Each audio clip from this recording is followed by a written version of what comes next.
We'll see. Excuse me, Dan. Oh yeah, I'm so sorry. Oh, are you taking pictures? Yeah. Okay.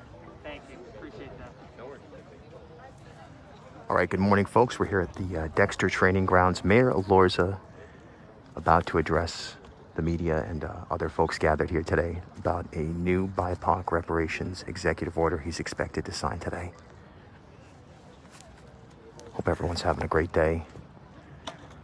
Again, we're live here in Providence with Mayor Elorza.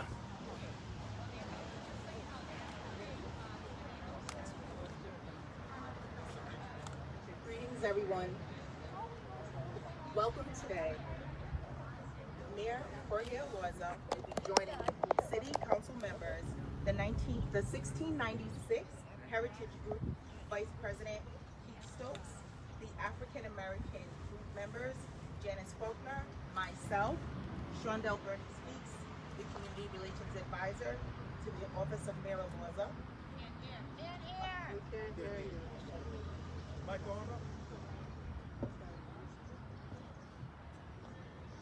To announce a community-led executive order committing the city to a process of truth, reconciliation, and municipal reparations of racism suffered by African heritage Black people and Indigenous people within the Providence community.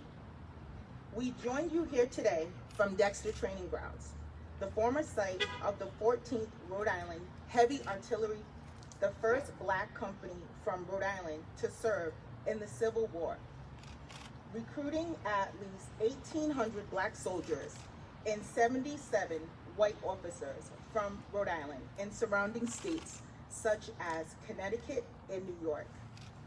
Today, to proceed with the program, I would like to introduce to you the Honorable Mayor Jorge Elorza.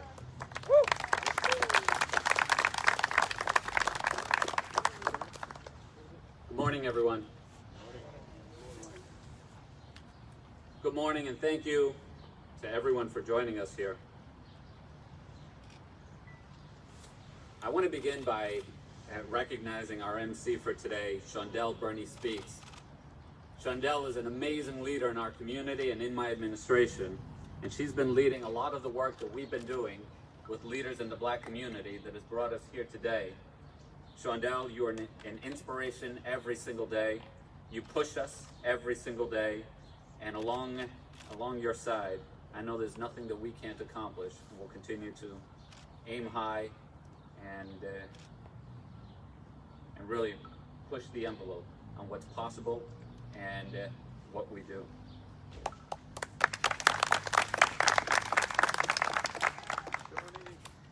I want to thank our speakers today. Keith Stokes, the Vice President of the 1696 Heritage Group. Keith has been an invaluable thought partner to me personally as I have thought through and worked through what exactly it is that we're doing here today and how the most appropriate way to take these steps are. Keith, you truly are a fountain of knowledge, and I appreciate all of your advice up to this point, and I look forward to continuing to work with you and your network to make sure we advance this work in the most meaningful way possible. I also want to recognize Janice Faulkner. She's the founder and CEO of Impact Rhode Island, and she's an active member of the African American Advisory Group, of which has been meeting every single week. Now, Janice was, in all truth, the first person in that group, at least to speak to me directly about this topic, and I thank you for raising that issue, bringing it to the fore, because even though you're the first one that brought it to me, I know that there are a lot of other people who had it on their mind. And the definition of leadership is always doing the right thing, or taking the initiative to do the right thing, and you did exactly that. So I thank you, Janice.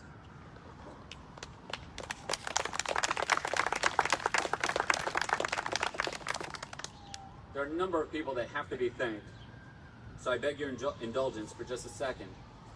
Behind me is Anastasia Williams, State Representative, right here from this area. Representative Williams has been an outspoken voice at a state level, making sure that as folks feel uncomfortable raising and talking about these issues, that she continues to put it on the table because it's the right thing to do. For that, I thank you, Representative Williams, and it's an honor to have you here with us today.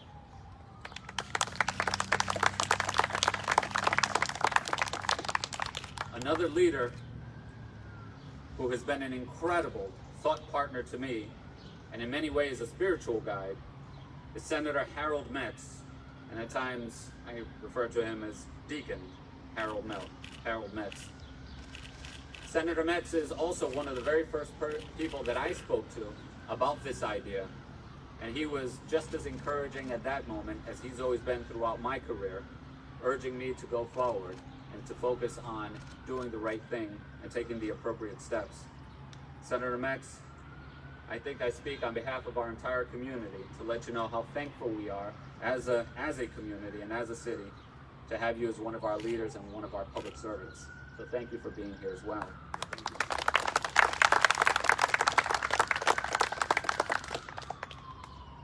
I also want to recognize the president of the Providence NAACP, Jim Vincent. Jim is also an active participant in the African American Advisors Group that we meet with regularly. And in conversations that I have had with him, not just as part of that group, but also directly via phone, he's been extremely helpful in helping me think about the significance of this and how to frame this so that it truly meets the moment. President of the NAACP, Jim Vincent, thank you for your selflessness and all of the work and energy that you put into lifting up our entire community through your work with the NAACP. Thank you so much, Jim.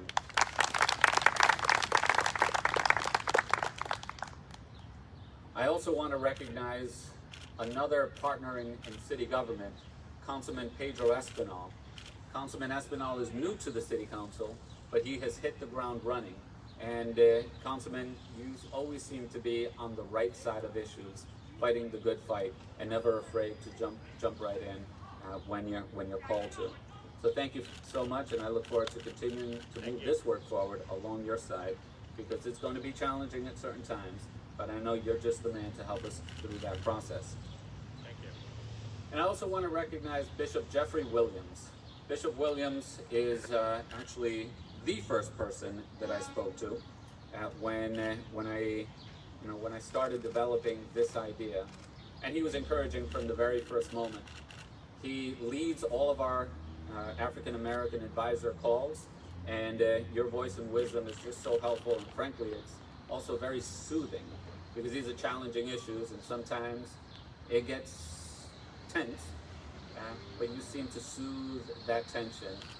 It's just part of your nature and part of your way. We appreciate you very deeply, so thank you, Bishop. So I apologize in advance if I've failed to recognize anyone important, but frankly, everyone here is important, and all of you will be an integral part of this process going forward. So I want to talk about how it is that we got here. Of course, these last few months have been extremely difficult for all of us. And then ever since we all saw that horrific George Floyd video, things got even more tense and got even more difficult. At that moment, we made a commitment as a city to listen deeply, with an open mind and with an open heart, to leaders in the Black community and hear what exactly their experiences have been, and to hear it in their own words. As part of that, through these weekly meetings with the African American leaders, we have come up with a number of really creative, really forward-thinking, and progressive ideas of how to move this work forward. Just several weeks ago, we stood on the steps of Providence City Hall, signing an executive order eliminating the word Providence Plantations from all references to the state name. That idea and that initiative came directly from the conversations and from the voices of Black leaders in our community. And as we've continued to have conversations, what I've been so incredibly moved by is the fact that the experiences that many people refer to as history are alive and unfortunately well today. They run deep, but it's not just deep into the past, it's also part of our present moment. And so I became convinced, just as so many other folks in this group, that if we really want to make the most out of this moment, then we have to get to the root of the issue. We have to get to the heart of the issue. And we simply can't avoid conversations because they make folks uncomfortable, because they're difficult, or because they're uncertain and we don't know where they're going to lead. If anything, it makes it all the more important to take on these challenging conversations. And as we stand here today, I'm also very much cognizant that the steps that we're taking today as a community are steps that, to the best of my knowledge, not a single city in the United States has undertaken. So what we're doing here together is truly something historic. But most importantly, it's something that comes directly from the voices of our Black community. So today, in just a few moments, I will be signing an executive order committing the city to a truth, reconciliation, and reparations process.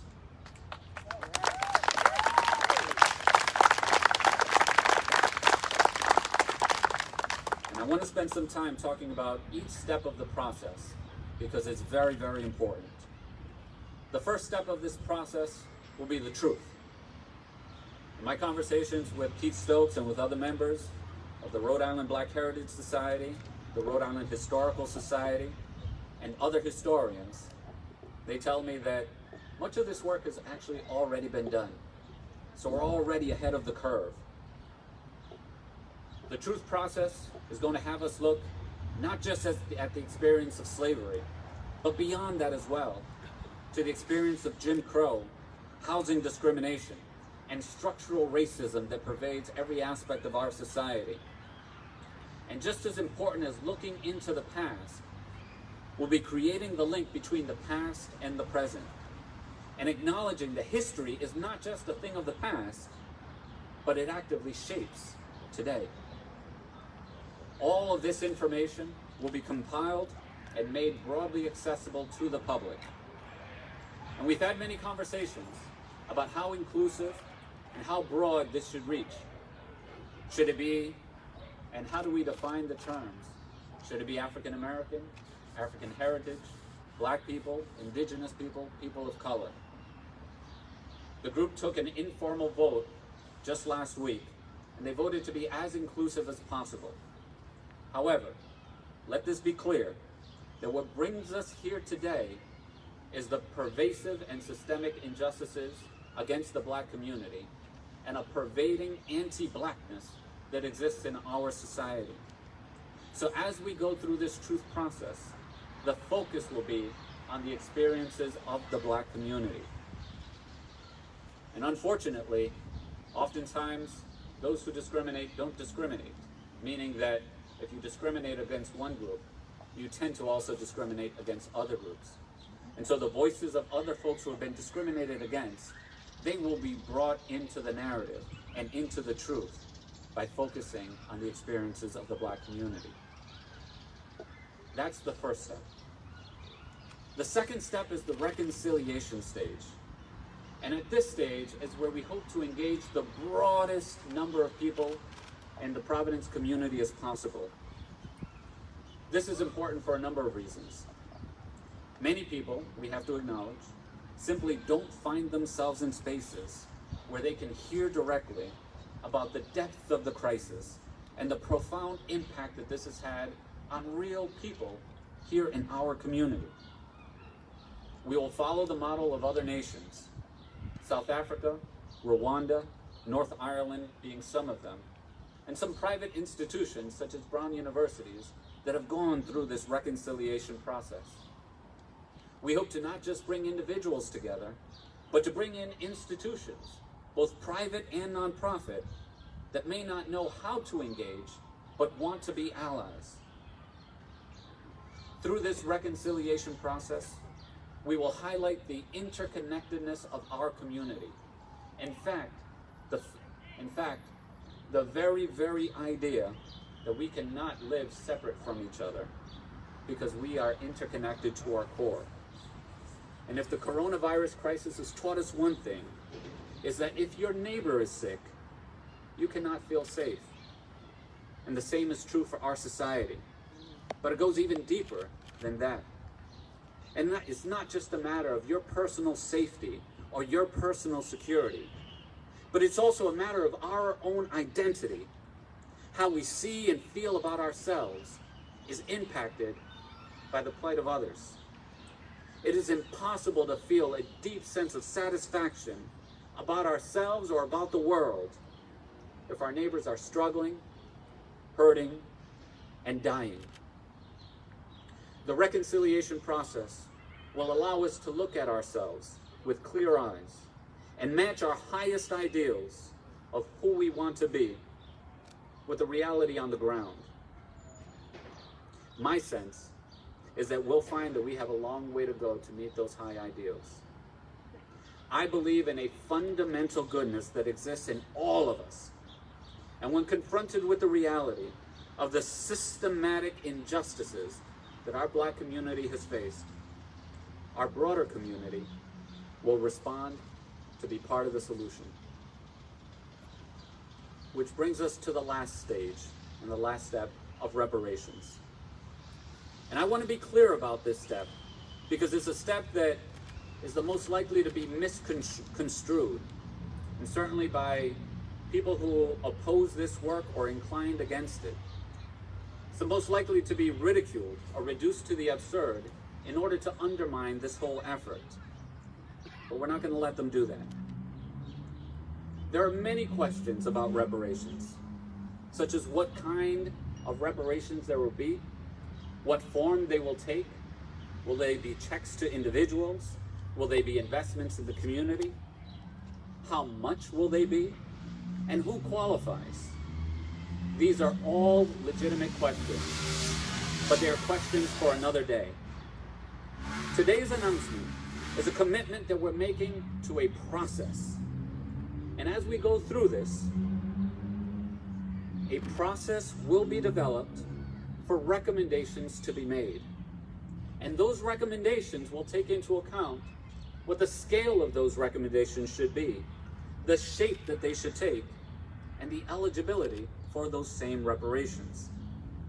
And then after we as a city receive those recommendations, it will be our responsibility to act on them and to make them a reality. Today we are putting a marker on the ground and publicly stating that we're committed to elevating this conversation to every aspect of the work that we do, to confronting the truths of the past and the present, and to using the levers that we have at our disposal to right the wrongs of the past and to right the wrongs that have inflicted pain in our Black neighbors. As we work through these steps and as we work through this process, I am cognizant that people want to see action now. We will not wait for the process to be completed and fully over before we take steps wherever we can. We will continue to listen to our Black community and to our Black leaders and address concerns as opportunities present themselves. As we begin this process, I am also cognizant that no other city in the United States has done this before. Other than perhaps 2 cities that have done certain parts of this work, no other city, to the best of my knowledge, has made a commitment quite like the one that Providence is making today. Together, we are blazing new trails, and we are certainly heading into the uncertain, but we are certainly heading into the optimistic. Many of you know that I have a 2-year-old at home, and having a 2-year-old at home, I have to admit that I've been watching a lot of Disney Plus lately, and a lot of cartoon movies. Some of you may have watched the movie Frozen 2. In the movie Frozen 2, as the spirits are awakened, the town of Arendelle is thrown into chaos. And so the town consults with a wise troll. A sage troll comes to the scene, and he's asked to look into the future and what it's going to be. He looks into the future, but doesn't see any clarity. And he makes the point that whenever the future is uncertain, All you can do is the next right thing. And that's what we are doing today, the next right thing. We're doing it because it's the right thing, and we're doing it now because it's the right time. I want to thank all of the leaders in the Black community. I want to thank all the leaders throughout our community. And I want to thank every member and every resident of the city of Providence for being with us through this process. This will make us a more resilient, a stronger, and a much more united community. I look forward to going through this uncertain but optimistic process together. Thank you all.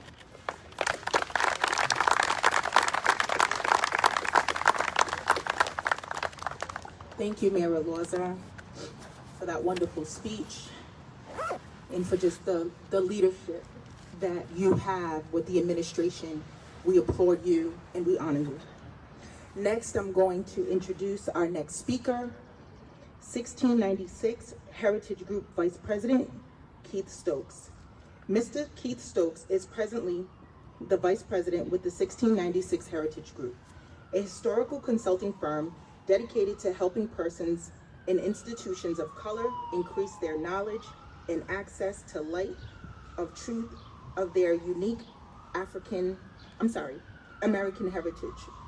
Mr. Stokes has a long and distinguished career in business, community development, and his past professional positions have included Executive Director of the Rhode Island Economic Development Corporation and the Executive Director of the Newport County Chamber of Commerce, Mr. Keith Stokes.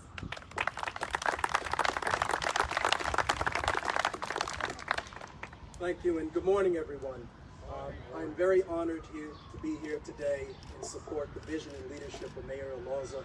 As someone who has had the opportunity and the privilege to travel across the African diaspora, from Africa to the West Indies and across America, to learn the stories and the truths of our African heritage, I can assure you today the actions led by our mayor and the vision of our mayor is the first of its kind in this country.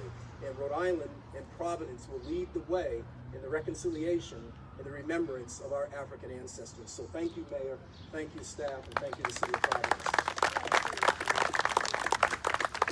What I thought I would do today, and particularly for the media, is to provide about 12 very simple historic reference points that begins to provide the factual platform of how Africans arrived, survived, and thrived in Providence and here in Rhode Island. And I'll certainly make copies available if you have an interest, because I want you to listen very carefully to these points, because it forms the very basis of the truth-telling and reconciliation and eventually reparations that the mayor's vision has brought before us. The transatlantic slave trade from Africa to the New World would have been the largest and longest maritime migration movement in the history of the world. The reason for this worldwide maritime movement was to obtain enslaved African labor to replace indigenous labor in the New World that would later go on and harvest the cash crops that would make European kingdoms, families, wealthy beyond imagination. As Rhode Island became the first American colony to declare its independence from Great Britain on May 4th, 1776, Rhode Island was also one of the most active slave ports in all of British North America, led by Newport, Bristol, and here in Providence. Between 1705 and 1805, that 100-year period that we call the Golden Age of American maritime economy, Rhode Island merchants and Rhode Island vessels from Providence, Newport, and Bristol would participate in over 900 documented slave voyages, meaning ships that left Rhode Island ports to sail to what is today West Africa along the Gold Coast and Guinea Coast and Windward Coast, and then via the Middle Passage to transport enslaved Africans to work as beasts of the fields in these sugar plantations and coffee plantations of the West Indies. And then eventually these same Rhode Island merchants would bring the byproducts, largely sugar and molasses, back to Rhode Island, but also would bring with them captured Africans. What stands out about African slavery, and I want people to really understand what I say here, what stands out about African slavery as compared to any time in the history of slavery in the world is the unique concept of confining slavery to a single race of Africans and that the children of enslaved mothers are born into slavery for the remainder of their lives. So for anyone to say that slavery has been a part of world history, they're partially right. But the full story is, and the reason that we are here today, the enslavement of Africans was the one point in the history of the world where nearly every country, every explorer, every colonist, every settler, every person that was even persecuted for religious freedom that landed in Rhode Island, they all equally participated in enslaving over 10 million African men and women and children. That is unlike any time in world history, and that any child who was born to an enslaved mother was by law enslaved for life. That's not indentured servitude. That is African enslavement. But despite arriving enslaved, Africans would soon become a vital part of the earliest settlement of Providence, greatly influencing the city's economic, religious, and civic origins. Their creative survival, and this was something coined over 30 years ago by my mentor, Rowena Stewart, and the Rhode Island Black Heritage Society, it speaks directly to the resiliency of African heritage people then and today. We have an obligation to learn from our ancestors so we can make a better Providence, a better Rhode Island, a better world today and tomorrow. So let me just really briefly introduce you to some of the African heritage history and leaders of early Providence that we'll be building upon, working with our historical institutions and collaborations, and making available to the larger public, and hopefully, particularly to our K-12 public students. Let me begin by a very important point. Slavery is not Black history. Black history is how our African ancestors survived slavery, thrived from Jim Crow, and exist to this very day. That's Black history, and that's what we'll be learning today. In 1790, 475 African heritage people lived in Providence. 427 of them were free, 48 still enslaved. And the majority of them lived in 2 census tracts in the east side of Providence. African heritage men and women in early Providence would create institutions to serve their needs as free people of color. The very first institution they would establish in 1794, they would establish the Providence Free African Union Society, which was a mutual aid society that assisted them on education, jobs, burials, and most importantly, building an African identity. And what you'll find here in Providence, Newport, Philadelphia, Boston, New York, all the places where there were large, sizable, free African communities before the beginning of the 19th century, they saw themselves, they called themselves African. It is our African school, it's our African church, it's our African society, it is our African lodge. We are Africans in America. And we actually know the names of the African men who formed the African Society in Providence and who lived in what is today College Hill. Men like London Spear, William Stober, Bonner Brown, Cudge Brown, and Bristol Oney. We have their names and we have documents of their lives. We can bring back the very lives of our ancestors that survived the Middle Passage, survived enslavement, and began to build a vibrant African community right here in our capital city of Providence. The Free African Union Society would evolve into the African Union Meeting House and School, and by 1819, it would evolve into the first free Black church in Rhode Island, Cogden Street Baptist Church. The building that stands today at the corner of Meeting and Cogden Street dates back to 1874, but the history of that congregation dates back to the earliest days of enslaved Africans winning freedom and organizing and building their place of worship. And that building sits in our capital city, in the east side, as a testament of African resiliency and survival. One of Africans' earliest leaders in Providence was a man named Ichabod Northup. His father fought for the 1st Rhode Island Black Regiment during the American Revolution, and Ichabod Northup in Providence would set himself up. In fact, his home still stands on Cushing Street, 15. He would set himself up as an early leader of the church, and then he would also become one of the earliest and most aggressive leaders to integrate public schools of Rhode Island. Rhode Island, in the north, the liberal north, the progressive north, still had segregated schools until well after the Civil War. It was Ichabod Northup and other men and women of Providence and Newport and Bristol would come together and ensure that all public schools would be integrated here in Rhode Island, here in Providence, here comfortably in the north. And there are leaders like Alfred Niger and George Willis of Providence. They would represent Rhode Island in the very first American Society of Free Color Convention in 1831 in Philadelphia. These men came together with over 100 African men from across the North at that time for a single reason. In the antebellum area, the time that we call the 1820s to the 1840s, there were a series of horrific race riots. We talk about Tulsa from 1920, but our Tulsa of 1920 is Hardscrabble and Snowtown in 1824 and 1831 here in Providence. Some of the most devastating race riots were African Americans. Homes were burned, buildings were burned, and were displaced, not once but twice. And Alfred Niger came together to organize with other African men to begin to build resiliency and fight against this new challenge, post-slavery and now free, but now living in a society that was not equal and certainly separate. So today, we stand upon the Dexter training grounds given to the city of Providence by Ebenezer Knight Dexter. But how many know that the 14th Heavy Artillery Regiment, the first African Heritage Regiment formed in Rhode Island, and one of the first heavy artillery regiments formed in the United States, trained right here on these grounds? If you look around and you see beautiful grounds, but what's missing is a recognition of the men who fought, served, and died in the 14th Heavy Artillery Regiment. Thank goodness we've got Anastasia Williams here and Senator Harold Mitz. They get it, they lead it, and they're on top of these issues. And I'm proud to work with them as I'm proud to work with the mayor. So today, a challenge facing African heritage people in Providence and across America is not only avert racism, but its invisibility. Far too much of Rhode Island American history is taught, interpreted, and memorialized through the owner class viewpoint. That is the majority viewpoint. That is not the African, not the Latino, not the indigenous, not the people of color viewpoint.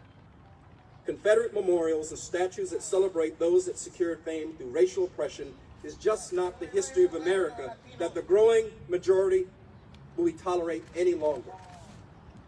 Rather than only taking statues down and removing state names, we should also be advancing African heritage history in our public schools, reclaiming public spaces such as the Dexter Training Ground, and most importantly, building a series of investment policies to ensure that African heritage and indigenous people survive and thrive in America today and tomorrow.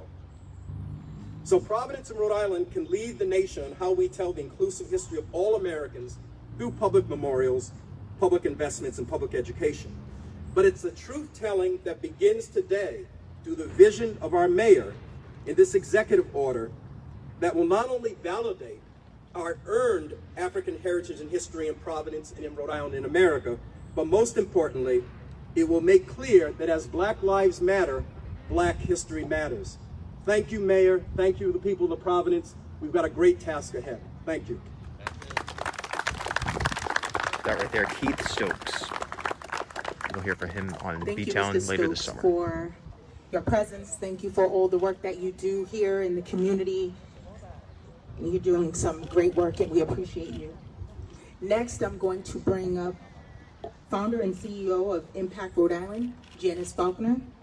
Janice Faulkner is a servant leader, over 15 years experiencing working with career transitioning Rhode Island residents, teaching them the importance of education and entrepreneurship, real estate, and finance. Janice believes that with knowledge comes power. She believes we can empower others forward by providing them with knowledge in areas that will help them build wealth and sustainability. Please help me welcome Janice Faulkner.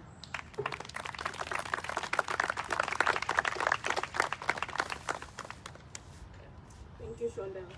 Thank you, Mr. Mayor. Thank you to all of our great leaders here. Thank you to the community, for everyone coming out to join us today as we document this historic moment. I just want to, I want to say thank you again to the mayor's administration because they do a lot of great work behind the scenes that we don't know about. But I want to say from my personal standpoint, I will trust the process. I will trust the mayor and his administration's process of truth, reconciliation, and reparations. And what that means to me it means change. It means change is coming. The change that we see people ask for on a daily basis, the people that we drive by every day that are standing on the corner, the change that they're asking for, the change is coming. One of my favorite quotes is from the Bible. It's John chapter 8, verse 32. And it says, "Ye shall know the truth, and the truth will set you free." When will we know the truth? When will we be set free? Although we don't have all the answers, I am very grateful to Mayor Jorge Elorza and his administration that they are committed to uncovering the truth and the systematic racial bias that has plagued Blacks, Indigenous, and African American and people of color for centuries. It's such an honor to be here, a great honor. I will say, it's an honor to stand here before you today. For me, this is a very humbling experience. There is no way I could stand here today and take any credit for the work that is being done here, for the work of the many great leaders that has been worked and done before us, before our administration even got here today. There's been plenty of work that has been done. But I will stand here. I will stand here for the children that woke up this morning to an empty refrigerator. I will stand here for the children that woke up this morning and didn't get a hot shower and clean clothes before they left the house. I will stand here for the single mother who doesn't know how she's going to make ends meet. I will stand here for the blood, for the cries of the blood of those that were slain in the streets. I will stand here for the father who didn't get to water his seed. I will stand here for those that are fighting addiction. I will stand here for all the no's and all the rejection. I will stand here for when I had no clue and I had no direction. I will stand here today. For the person at the corner,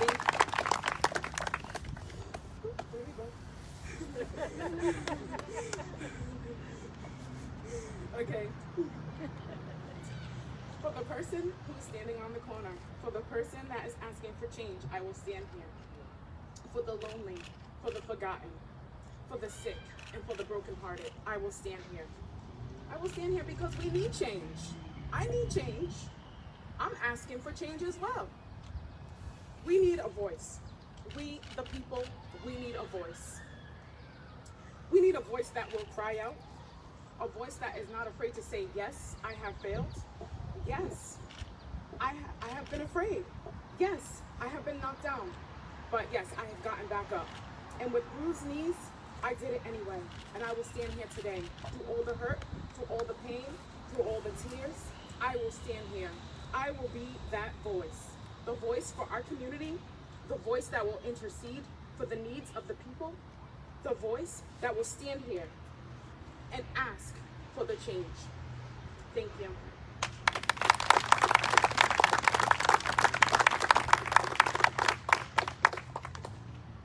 Thank you, Janice, for that passionate speech, very heartfelt, and I'm sure that many of you standing here, like myself, can relate to what she just said.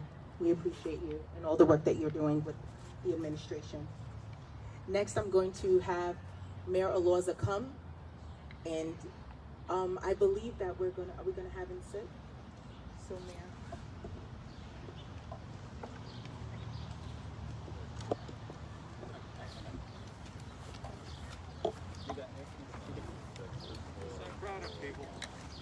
And if we could have some of the African American Ambassador Group leaders stand behind Mayor in social distance, please.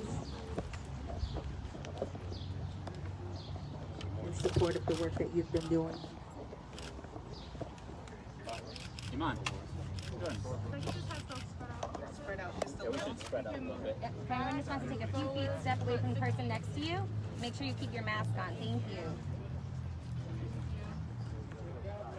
Awesome. We can get a little bit wider here too as well. Yeah, we should.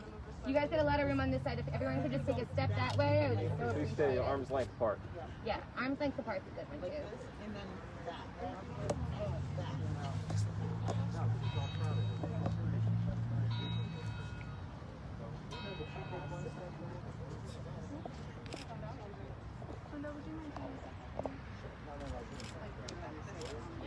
Perfect. Thank you so much. Thank you, Peter. All right, we're good to go? Yes, sir. All right, folks, let's make this official. And let's make history. All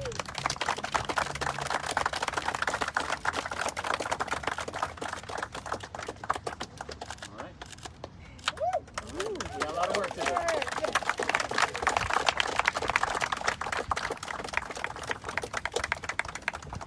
We have work to do, everybody. Thank you. Thank you, everybody. Janet, that was incredible. That was a poem. Thank you, Mayor. That was really, really incredible. We're going to go back to the meeting with questions. Questions? Okay. Sounds good. Okay. Folks, we're live right now at the Dexter Training Grounds here in Providence. Mayor Elorza just signing an executive order Thank you, related everyone, to for being here, for your BIPOC patience. We're reparations going to here in the bring city of Mayor Providence. Elorza up for any questions. Mayor? Hey, how much is this going to cost? And just a second, sir. And I'll ask all the speakers to please join me back here. We may need you.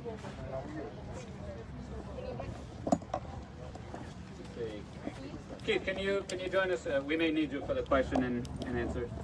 Mayor Elorza, how much will each person get? Again, so that how do I say this nicely? You envision I think a certain amount each that year? misunderstands what we're announcing here today. So, you know, a lot of folks are going to jump straight to the reparations question. How much, what form, for how long, who's eligible?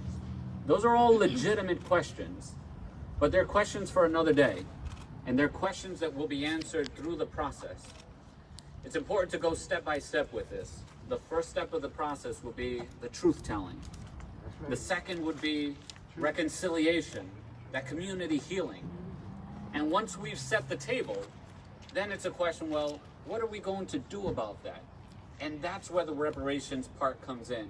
So all of those questions, it is a legitimate question, but it is a question to be answered through the process and to be answered another day. But as Pete Stokes said, just to follow up, Pete Stokes said they were slavery for life. So this would be for life.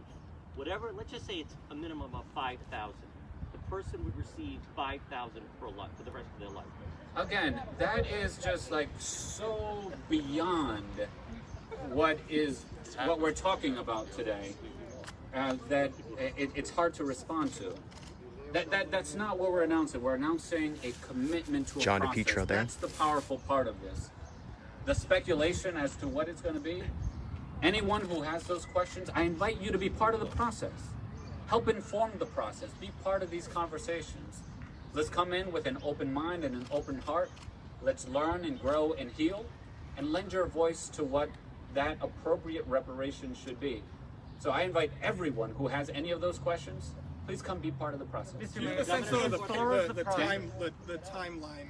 Will this be a year, 2 years? I mean, do you have a sense of that? That's a great question. So the first step is getting to work right away with our historical societies and with our researchers to work on the truth part. One of the advantages that we have is that a lot of this work has already been done, right? The groundwork has already been laid. However, what we need to do is two things. We need to compile it all together in a way that's readily accessible and digestible. And the second thing is we need to center that story here in Providence. So that hasn't yet been done. So we're going to sit down with them and figure out how long that process is going to take. I've heard anywhere from a couple of months to more time than that. Now, our idea is to make sure that we do this right. Remember that many cities are going to be looking towards us because this just hasn't been done. So first and foremost, we want to get this right. We want the truth part of it. We want the research to be unassailable, so that when we do get to the reconciliation phase and to the reparation phase, it stands on its own. It stands on its own merits. So we're going to take our time to do it right, but at the same time, we're going to act with urgency because this can't drag on for a year, let's say. And if it is a year-long process, well then we'll chop it up into a series of deliverables so that we can see action and move the ball forward on an ongoing basis.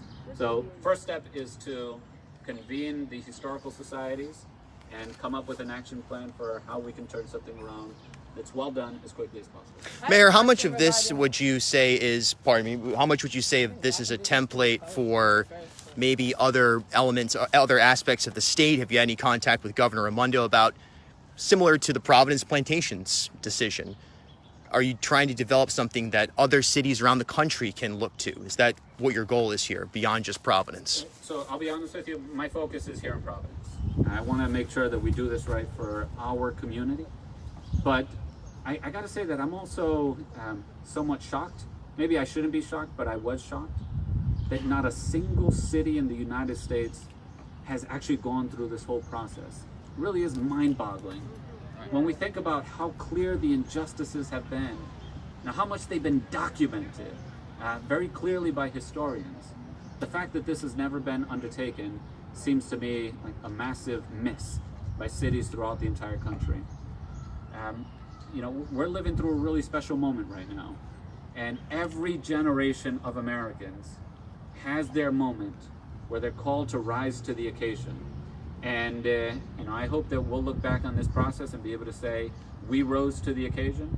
And if there are other cities that are contemplating something similar, we stand ready to help them kickstart their process and help them along the way with the lessons that we've learned. I have a question.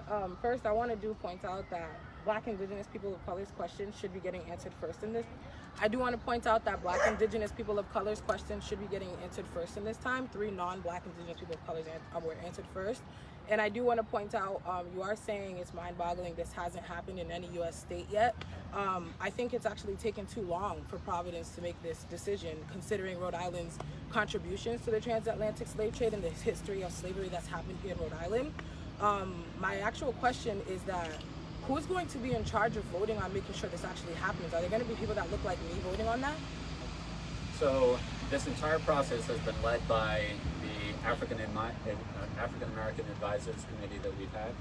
So these conversations take place every single week. We've put out a broad call to the public. I would love to get you involved. I can already tell we need your voice at the table.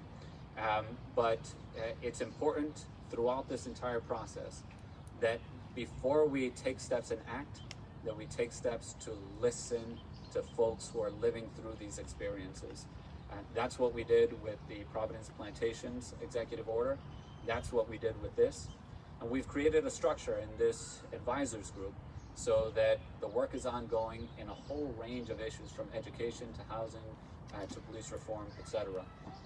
And all of these conversations are being led by the Black community. I have a follow-up question. Sure. How many Black, specifically Black, Indigenous people of color, but Black youth groups and Black youth groups that are inclusive, that know the movement is intersectional, Black homeless lives matter, how many Black youth groups like that are involved in these conversations every week? Well, there are several. I think we can do better. Can you give me a couple names, please? Sure, and I will get those to you offline. I don't have the names offhand, but okay. I think that we can do better, particularly at involving young people. So if you can be helpful with that, we would love to. We would love to have your help. But we have an average of about 75 to 80 people that participate in these calls every single week. How can our Black inclusive groups get involved with this work? You can get in touch with Ms. Shondell Bernie Speaks, and we'll connect you right away. All right. Mayor. Mr. Mayor. James? I'm excited about this, and I'm going to commend you for actually reaching out to the community. I love the truth thing. History is something that brought me back. History is something that brought me back from a dark place because I didn't know where I came from, so I didn't have a clue of where I was going. My comment is we know that there was slavery, we know there was black codes, we know there was Jim Crow. I also want to bring mass incarceration into this conversation because that was a form of enslavement that devastated Black and brown communities all throughout the 80s and 90s. And we need to make sure that we're recognizing this because the crack epidemic, which is now seen as a mental health issue underneath the opioid epidemic, just devastated all of these communities all throughout Providence, and many of us are coming home and we are still dealing with the ramifications of a misdiagnosis calling us criminals when actually we were suffering from abuse. And I want to make sure Black leaders that this is in the conversation and this is also recognized as a part of a problem that happened in the black community just as much as slavery did, because we're still feeling the effects of it today. Thank you. Thank you, James. Mr. Mayor, I know you spoke about how specifically the struggles that I know you spoke about how specifically the struggle the black community has endured is really kind of what prompted what we're talking about today. I did notice during the press conference there was somebody who shouted out, "What about Latinos?" And I know in the announcement this is also referencing the fact that there could be reparations for those of indigenous descent. And correct me if I'm wrong, but I don't believe we heard anybody representing that community specifically. So to those who listen to all of this and are now wondering, am I going to be what I feel is adequately represented? What do you say to those people who are worried about that? Yeah, that's a great question, and it's our job to create a process that's as inclusive as possible, while at the same time making space for black leaders and, well, black community members, folks who are living these experiences, to have the center seats at the table. And I believe that we've been able to accomplish that up to this point with this advisors group, but we want to broaden that circle and bring as many people as possible. If anyone is interested in being part of that process, please get in touch with us. You can speak directly with Shondell Bernie Speaks, and we will get you involved right away. To your question of what about groups that might feel left out and that they feel they should be included? And so, this is not an either-or thing. This is something that is long overdue. This is something that it's the right thing to do, and it's something that's the right time to do it. We're going to move forward on it. If there are any groups that, I'll say 2 points. If there are any folks that aren't included in this, first of all, you should feel included. Come in. Your voice is welcome. But second, this doesn't exclude us pursuing investments in other communities either. And that's something that we have always done and that we will always continue to do. But what this moment is calling for is for us to raise our collective consciousness about these specific injustices, not just institutional racism, but anti-blackness that pervades our society. So that has been the focus, and that's going to continue to be the focus.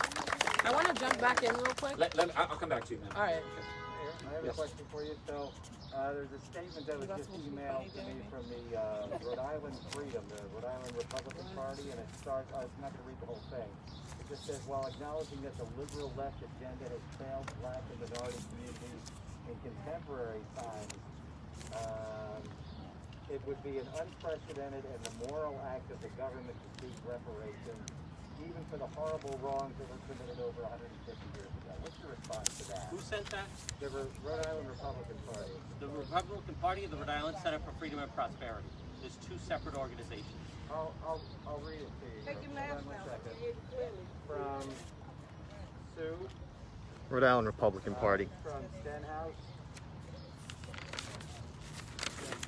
RhodeIslandFreedom.org. Yeah. So, I mean, I'll make the same point that I made. I think this is really all very important for all of us to just hear right now, because it's going to be a pervasive sort of stream of commentary that we're going to have to acknowledge and respond to.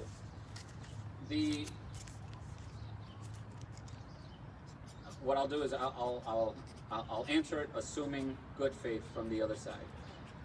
What I will begin by saying is that jumping to the reparations part of it misses two really important parts, two core parts of it. There are countries throughout the world that have gone through these processes, and just going through the processes leads those communities through a healing process that is profound, that creates a sense of unity and bringing people together. Just going through that process, having those realizations and having those conversations does that. We've seen it in Rwanda, in South Africa, in North Ireland. It's not perfect, but it helps and goes a long way. We're committed to going through that process because it's important. And when people focus too much on the reparations part, I think that folks maybe instinctively in their mind, they think about dollars and they think about checks being sent out, and immediately becomes a zero-sum game. There's only so much to go out. Who gets it? And there's something inherently divisive about that. But there is a way that we can get to the reparations process that is inclusive throughout, and that's the real goal of this. It's not a surprise to anyone to say that there are real deep racial divisions in our community right now. That's what needs to be addressed, and that's what this process hopes to address, to bring people together. And for anyone who does have those questions and concerns, I invite them to be part of the process, so long as they're part of the process in good faith and they're willing to engage with us in earnest. I believe we can grow together. Mayor, does Governor Raimondo support this? Before we go back to him, shouldn't we come back to him, me? Yes. Is there anybody else before we go back to folks a second time? Yes, ma'am. Sorry, but to reiterate, if we're here for reparations for our Black, Indigenous people of color, making sure that our Black, Indigenous women of color, and people of color, period, are speaking first while this directly impacts us the most is important. So that direct, action right there, that's more action you could take on your part to hear from people who are actually directly affected by this first. I want to move into the part where I ask about, I heard someone mention about the Latino community. Black, Indigenous people of color also includes the Latino community, but I also do want to stress that the governor has been addressing the public and mentioning that her main focus is the Latinx community for a long time. She received $1 billion in, COVID relief, and she claimed that her main priority was the Latinx community, and that was a means to cause division in our Black, Indigenous people of color community. So for anyone that's listening that may be Latinx, don't feel like you're not included in this. That's kind of what they're trying to do in the certain language of, reparations. Reparations, it should mostly go to Black people first. Let's just be real here. Black people are under target. We're being hunted. And Black, Indigenous people of color includes all of us of color, but it just puts Black people in the front because we've been getting forgotten a lot. So I did just want to bring that up and make sure that people understand that. Any other questions? You mentioned the media dog. Initiatives going on. Include those. What kind of initiatives are you talking about? So, I look at all the investments that we've made as a city. So, you look at the investments that we've made, even in things such as improving our processes in City Hall. When systems don't work, who's hurt the most by them? They're folks who don't know a guy, people who come from vulnerable communities. When you look at the investments that we've made in summer jobs and summer learning and summer camps, those all help our city residents, primarily people of color. When you look at the investments that we make in expanding doula services, especially for more expecting women of color to have access to. So those are all the kinds of investments that we're going to continue to make. And they benefit all of us in that they make us a much healthier community. So none of that is precluded from moving this work forward. So this is not a zero-sum situation. This truly is a situation where we can come together, beginning as a divided community, and going through the process and becoming a much more united community. Do you think some of those investments might come through reallocation from police, as is currently being asked by many people? Yeah, so it's possible. Yeah, I have an open mind. We're going to trust the process, and once the city receives the recommendations from the community, then it's our job to act on them. So I keep an open mind about what kind of recommendations we will see. When it comes to police reform, that's something that also, independent of this, we're actively moving forward on. So that does not have to wait for this process to run its course for us to take steps on. One question, just sort of following up on your point. What's your message to the media companies in Rhode Island that basically don't have any folks other than white folks out there reporting these stories? Should they be expanding their roster as part of this broad movement? That's a great question. So as we go through the reconciliation process, I think it's such a great opportunity to engage a broader community that just hasn't been able to, doesn't know how, or frankly has resisted to be part of these conversations in the past. But it's my goal to expand this into every aspect of what we do so that you can't live in the city of Providence and avoid being part of this conversation. I imagine that there'll be a lot of institutions, private and nonprofit, that will want to be part of the solution, and it's our job to, well, it'll be part of our role to make it so that if they want to be allies and they want to be supportive, that we help them through that process so that they have constructive dialogue within each of their organizations. So my goal is that this is something that will touch every institution and every person in the city of Providence. All right, thank you. I'll take that offline. Thank you, sir. I have a quick question, Yeah, sir. tell me, sir. Yeah. I would like to know how you actually are going to implement this reformation. Is it going to come in a trust fund like the ones in... All right, folks, we're here in Dexter Park. Mayor Elorza signing an executive order that essentially begins the process of reparations for BIPOC folks here in Providence. This will be posted for you on btown.stream. I'll also put it on our YouTube channel later today. Coming up at 1 o'clock, we'll be live with Governor Raimondo for her daily press briefing. Thanks for tuning in. Bill Bartholomew, live in Providence.